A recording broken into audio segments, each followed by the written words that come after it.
എന്റെ ആദ്യത്തെ സിനിമയെ കുറിച്ച് എനിക്ക് ഇപ്പോഴും തിരിഞ്ഞു നോക്കുമ്പോൾ അതിൽ വലിയ മാറ്റങ്ങളൊന്നും ഉണ്ടാവാതിരിക്കുന്നത് തന്നെയാണ് നല്ലതെന്നാണ് ഞാൻ ഇപ്പോഴും ആലോചിക്കുന്നത്. നമ്മൾ ഇതിനെക്കുറിച്ച് പഠിച്ചാലും എത്ര പഠിച്ചാലും ആ സിനിമയ്ക്കൊരു ഭയങ്കര ഇന്നസെൻസ് ഉണ്ട്. ആ സിനിമയ്ക്ക് ഒരു ഭയങ്കര ഒട്ടും പ്രിട്ടൻഷ്യസ് ആയിട്ടുള്ള ഒരു സിനിമയല്ല എൻ്റെ ആദ്യത്തെ സിനിമ എന്ന് ഞാൻ വിശ്വസിക്കുന്നു.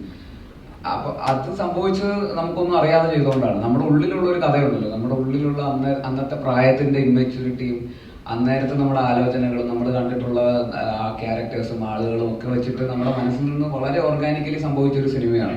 നമ്മുടെ ഇൻസ്റ്റിങ്ക്റ്റിനെ ഫോളോ ചെയ്തിട്ട് നമ്മൾ ചെയ്തൊരു സിനിമയാണ്. നമ്മുടെ ഉള്ളിലുള്ള കഥ പറയുക എന്നുള്ളത് മാത്രമേ ചെയ്തിട്ടുള്ളൂ. അപ്പൊ അതുകൊണ്ട് ആ സിനിമയ്ക്ക് അതിൻ്റെതായിട്ടുള്ള ഒരു സോളുണ്ട്. ഞാൻ ആ സിനിമ ചെയ്യാൻ പോയാൽ ഞാൻ കോൺഷ്യസ് ആവും ചിലപ്പോൾ ആ സിനിമ ചെയ്യത്തേ ഇല്ല, അങ്ങനെ ഒരു ഐഡിയയും അങ്ങനെ ഒരു സിനിമയും.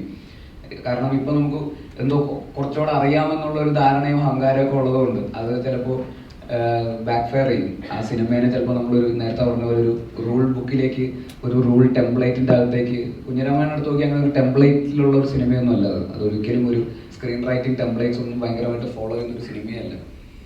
അപ്പൊ അത് നമ്മൾ അങ്ങനെ ഫോളോ ചെയ്യാൻ നോക്കുമ്പോൾ ചിലപ്പോൾ അത് ആ രീതിയിൽ വർക്കാവണമെന്നില്ല. പക്ഷെ ആ സിനിമയ്ക്ക് എവിടെയോ നമ്മൾ കണ്ട സിനിമകളുടെ ഇൻസ്റ്റിങ്ക്റ്റുകളിൽ നിന്നും നമ്മളുടെ ഇൻഫ്ലുവൻസസിൽ നിന്നൊക്കെ വളരെ ഓട്ടോമാറ്റിക് ആയിട്ട് അതിൻ്റെ അതൊരു ടെംപ്ലേറ്റ് ഉണ്ടായി ഒന്നും. അത് നമ്മൾ അറിഞ്ഞുകൊണ്ട് ഉണ്ടാക്കിയെടുത്ത ടെംപ്ലേറ്റ് ഒന്നും അല്ല. പക്ഷെ അത് നമ്മൾ കണ്ടിട്ടുള്ള സിനിമ, താങ്ക്സ് ടു നമുക്ക് മുമ്പ് ചെയ്തിട്ടുള്ള സിനിമ പ്രവർത്തകരുടെയൊക്കെ നല്ല സിനിമകൾ.